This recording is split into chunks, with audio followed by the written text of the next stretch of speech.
Hello, and welcome to the Argyle CFO Summit, Evolution of Finance. My name is Nick with Argyle, and it's great to have everyone joining us today. I have some important information to share with you, and then we'll turn the floor over to our esteemed opening keynote speaker. First, we would like to take a moment to thank today's sponsors, SAP, Avid Exchange, and Lease Accelerator.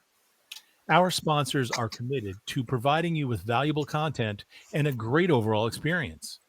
At any time during today's event, you can visit their virtual booths from the main agenda page, which include complimentary materials, information, and meet and greet opportunities. We also welcome you to stay socially connected during today's event. For those of you who are active on social media, please use the hashtag Argyle Digital and follow us at Argyle Exec Forum. Also, be sure to follow Argyle on LinkedIn for special announcements.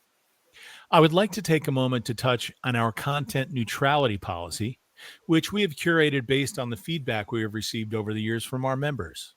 We have worked closely with our speaking faculty to ensure that you receive a set of balanced and neutral viewpoints during the session today.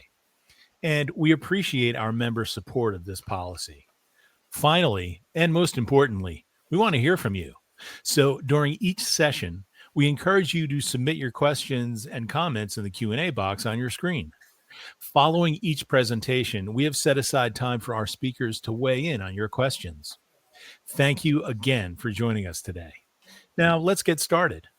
Without further ado, I would like to introduce Julian Siflicue, Division Financial Controller, the Kroger Company, located in Michigan. We're super excited to have Julian for his opening keynote presentation titled Strategic Financial Planning for Success. Welcome, Julian. Over to you. Nick, thank you very much. Appreciate you. I'd like to, first of all, I'm equally excited about being here today and sharing, thoughts about financial planning for success. In addition to, I'd like to start a little bit by introducing myself, just to, make sure that everybody understands, who Julian is. Currently, I'm here in Michigan, not Novi office. Currently, I have a position as a financial controller for Michigan division for the Kroger Company. Going back about 28 years ago, I came here from Albania. Actually knowing very little about this country. I started working in retail, and all my 28 years, they have been in retail. So started working as a seafood clerk. And then the passion, the desire to do well and, to face any challenge made me pursue my career in retail, of course, in management. I've held different positions in management, starting with, the store leader, then operations, and also in merchandising, and then lately now in finance in the last 12 years. So again, very excited to be here with you and share my thoughts and my ideas about the topic. So we'll go next into our topic. So let's talk about a little bit about how to establish clear objectives and define the measurable goals. So again, that is, like you look at that, you say, okay, how they connect with the planning for success. First of all, how we can define the purpose and the scope of the project and investment, what it means. To me, to be honest with you, this is the most important step on building the strategy going forward and having a great outcome. Pending, how material, the project is, it needs to be discussed. And I think this is very, very important step. It needs to be discussed in the boardroom with the leadership team. And what I mean by the leadership team has to be, you go from the president to the VPs to the finance to the merchandising. You go to the operation, technology, marketing, real estate, facility engineering, HR. So you have all these, members of the leadership, and so everybody has a voice, has an opinion that it has part on this project. As an example, let's say, if you say, okay, I want to increase the market share, right? And then you got to identify what are the products, what are the brands, what the customer needs, okay? And then ask the question, how are we going to achieve it? We got to define the focus areas. As an example, you take the auto industry, right? And might be a new car, a new cost-effective car, which responds directly to the customer demands, because you got to connect these two dots. In this case, you got to make sure we understand that anything that we do, they are tailored toward the price and unique features with a strong appeal to the customer needs. Because at the end of the day, like I said, we kind of serve the customers, and that's the message, the strong message we're sending there. Also, one other thing might be, you need to enhance the inventory management. Let's talk about retail in this topic. And retail might be, I want to enhance the customer experience in the store. And how can I achieve that? Or what I need to do?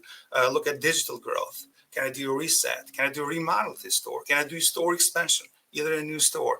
And then we access, and need to determine what resources do I need for the project? The timing, and of course, the capital investment needed. The next one will be, how can I identify the key drivers and challenge? What does it mean? And what are these key drivers? My take on these is, and advice, and of course, is anything that has a material impact, direct impact to the target, to the audience, to the customer. There are a couple of things that I have here. I say, okay, here I include any tangible financial items such as cost, income, demand, supply. In addition, we have other drivers, and I call them intangible. What do I mean by that?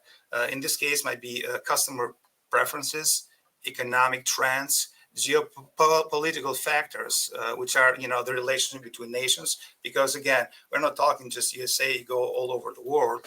And then might be the growth in production, the social changes that we face, and of course, lately, as we know, in the last 3 years, very uncertain. And I can pull it, I can say about, I can say COVID. COVID is one of the things we never thought.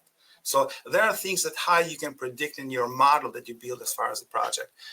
There are a lot of sources. There are a lot of sources to use to identify the key drivers, uncertainties for anybody's unique business, okay, which includes historical data, market research, and industry reports. On the other one is how can you identify or we identify the ownership and establish the accountability? What does it mean? As far as I'm concerned, for the audience here, this is a very important step. I think it's very critical because it relates to the execution. Clear communication to all involved is the key. It's like if you look at that, it's like a team sport, right? You have soccer, you have college basketball, you have volleyball, etc. All the key players, okay, and everyone else involved in the decision-making process in the winning strategy must understand the role and accountability. Okay, what is my role? What I'm accountable for? So it's direct correlation right there. In other words, you can say you take this big picture, the big structure, okay, which has to be broken by layers of bricks with names of each member participating in the project next to it, associated, you say, with very clear and defined tasks and expectations, of course. Here in this sub bullet, I have like a caution advice, which is for those, including myself, who works in big corporations. Okay, here communication is the key. If not handled accordingly, step by step, with the clarity and the purpose, of course, it will run the risk of diminishing, the return. So, which will result in project failure. The next one will be we need to establish reasonable short-term and long-term objectives. The key word here is reasonable. As an example, and I'll take an example here. I have a project, for example, that I have 10,000 increase. I'm asking for incremental $10,000 a week in sales versus 15. Okay, which one is going to be? Where is the answer? The answer will be and will depend to the level of confidence that I have with the resources, and that includes people, product, financial resources, might be capital, whatever it is, and ultimately the demand. And all these, how do I have this available to achieve the results that I need and in this level? We need to be honest on our assessment on the project. By creating a solid foundation in the short-term objectives, we guarantee the long-term success. And the other one here, how we did determine the measure of success. Very easy, very self-explanatory. How the success of strategies will be evaluated. This is, the question ultimately we answer. And as an example, might be the sales growth, might be digital growth, might be the market share gain, the customer growth, the customer satisfaction, and ultimately maybe, the other one might be how we can increase the profit based on these the tasks. The next one, what are some of the what are the best methods, to use for conducting comprehensive scenario analysis? So in this case is now you go to the financial analysis, you go to math, you go to these financial models that we build to assess, the success of each project. I have three here that we always use, and which are the most common, and depends on your unique business. You can add more. Quantitative methods. I can name a few here within these here. The first one that came in my mind is going to be the forecasting method. This method usually use the history data and the trend analysis to predict the future outcome. As an example, it might be making sure to have enough level of inventory, as you prepare for holiday sales, the weather events, whatever is going to be the case. As I mentioned here, the key drive in the forecasting model is historical data. And ultimately, the question might be after say, let's say we're missing the historical data. It's a new project that has no historical data. Where do we go from there? Well, in absence of this historical data, in order to achieve the desired results, might make sure that we have a clear understanding of the project, the scope, and the goals. If we may, we need to analyze the similar project in scope from the competitors. We need to conduct surveys, welcome any feedback, and also we need to, I'll say we need to gather data from external sources. Ultimately, or the most important thing here to understand is that we need to be conservative in approach. That is required because let's say you have a project that you want to achieve, let's say 15,000 weekly sales incremental, by implementing certain things. But do I have enough resources, to achieve that? Is it reasonable? So that's why I mean by saying we need to be conservative in the approach.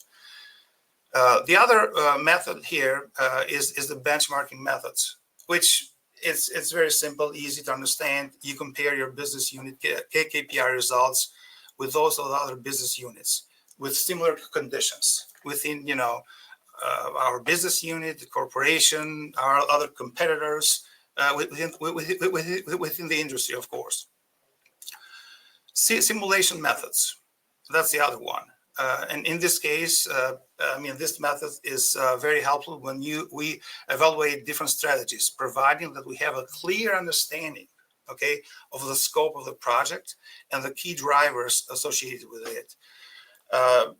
Example, testing different price strategies. Let's say I have a project, how much return, what is the return on investment the project is going to give me if I have, let's say $10 per unit, how about 12 or 15? And of course, we have to be conservative in this approach. As far as the gap analysis, that's the other one on the methods that we use. The key element here is on the method is to provide the desired result is understanding the level in which project reaches its full potential. So in this case, we know that what is our gap? We need to find our gap.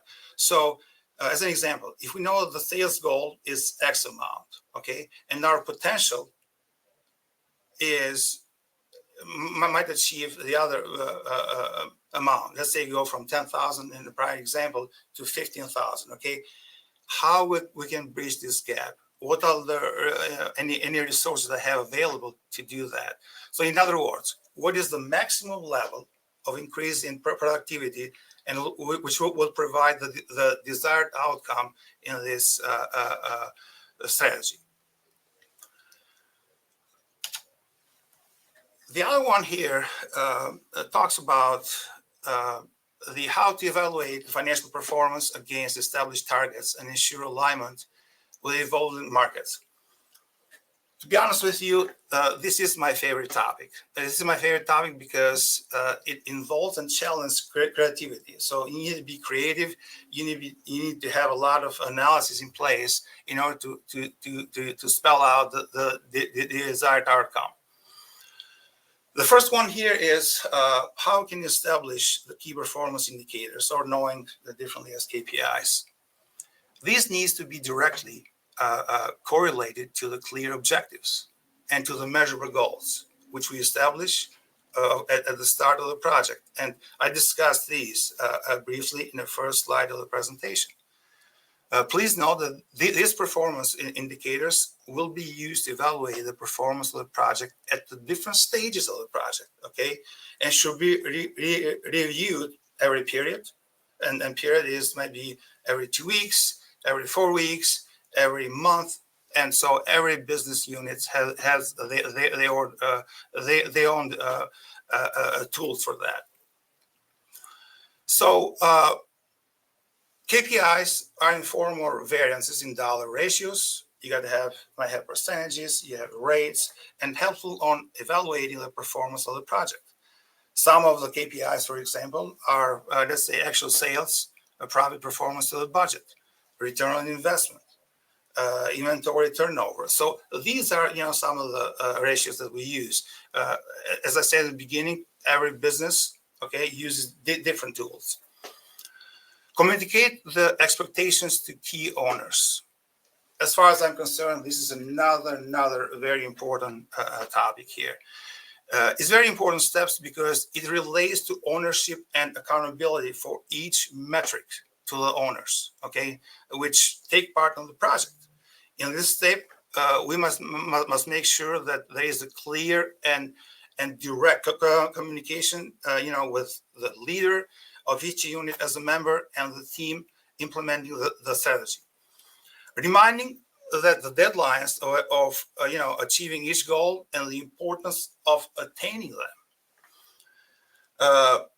The other point here is to develop performance scorecards. Performance scorecards, along with intelligence dashboards, are the most common.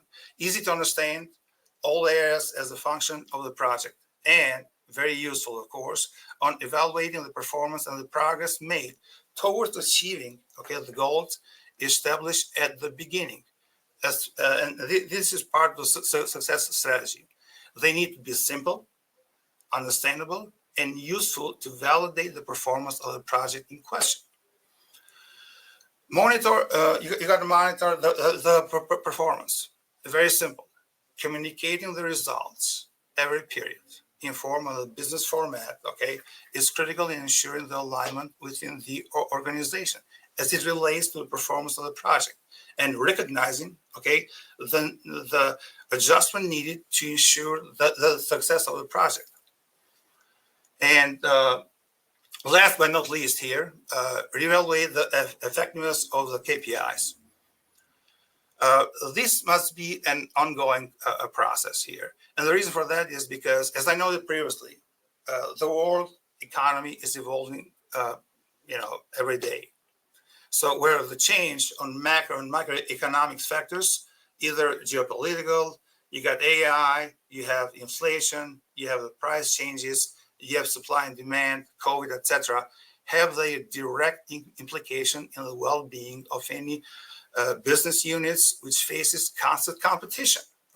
So in order to survive in this environment, every business must evaluate every period if these KPIs are useful, and make sure that they reflect the importance and are supportive of the ongoing process keeping pace with a constant change and evolving markets. So pretty much, like I said, this is in a nutshell how we direct our resources, how we build our strategy, financial planning for success. Now, Nick, I'm going to open for a question. Thank you. Great. Yeah, thanks, Julian. Here's a question. What are the most effective methods for conducting scenario analysis in today's volatile market? Well, effective methods, like I said in my presentation here, I touched a little bit on the key performance indicators, and the method we use here, you can go either like if you have the forecasting methods. Forecasting methods is the one that, in my opinion, has the most has been the most productive and the most I would say useful to achieve the desired results. And then has to be providing that you have a history on that, and also you have some input from what you expect to happen in the future, because I think that's important. The other thing that I can throw in here, there are the benchmarking methods as well, when you can compare your business units KPI results with other with those of the other business units, and also has a little bit more, I would say, color into the what are the some of the immediate things that is going to happen in the future, like either short term, which is very important. Great. Here's another question from the audience. How can finance teams collaborate more effectively with other departments to achieve strategic goals?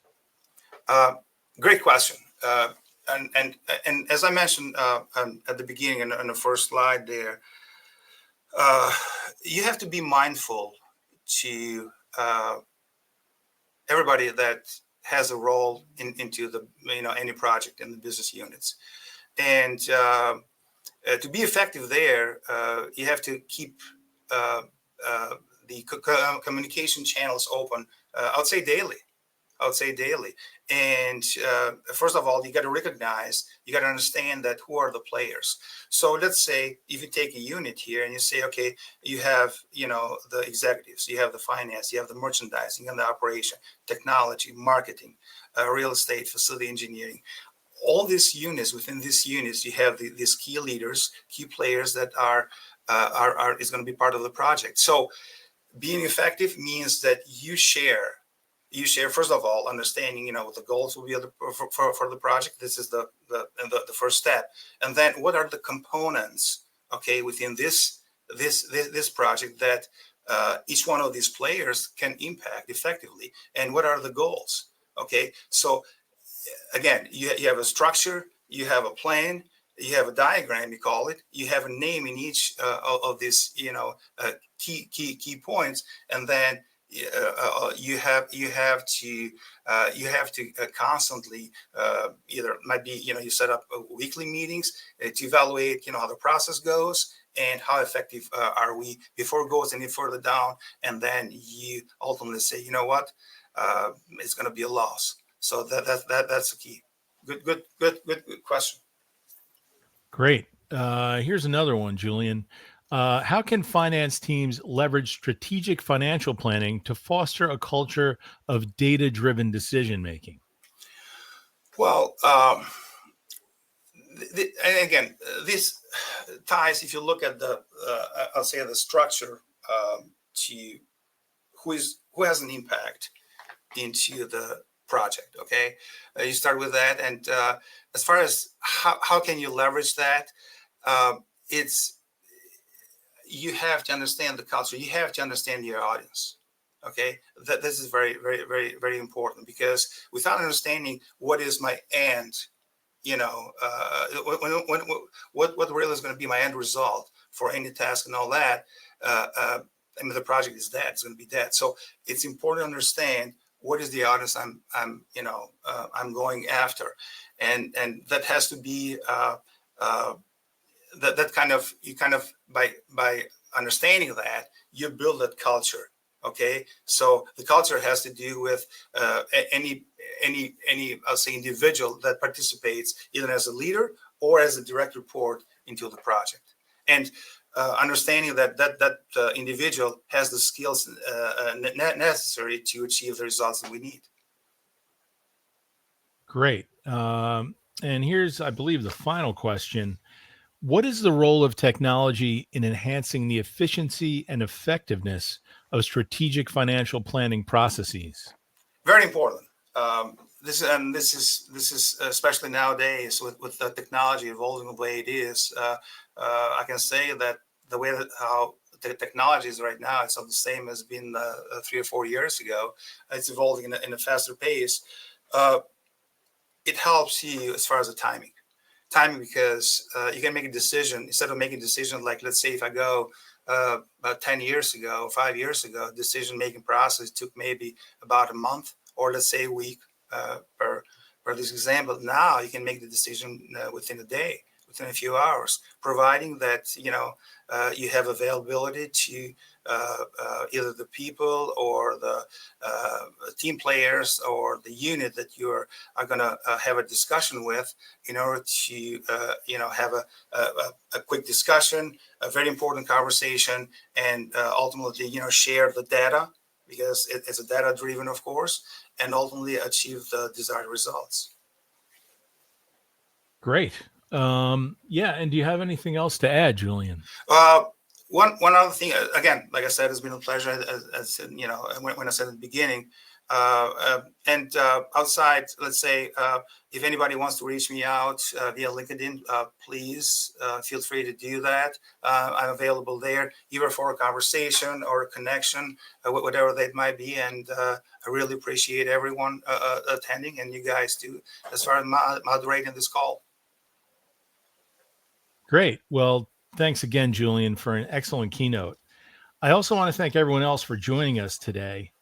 This session, along with all of today's content, will be available on demand following the event. As a reminder, please be sure to check out the prizes and raffle rules section to see how you can earn points for the chance to win one of several prizes. Our next session will begin at 11:35 a.m. Eastern Time, which will be a panel discussion titled Embracing Digital Transformation for Finance. Please click the join button that will appear on your screen to be redirected to the next session, and we look forward to seeing you there.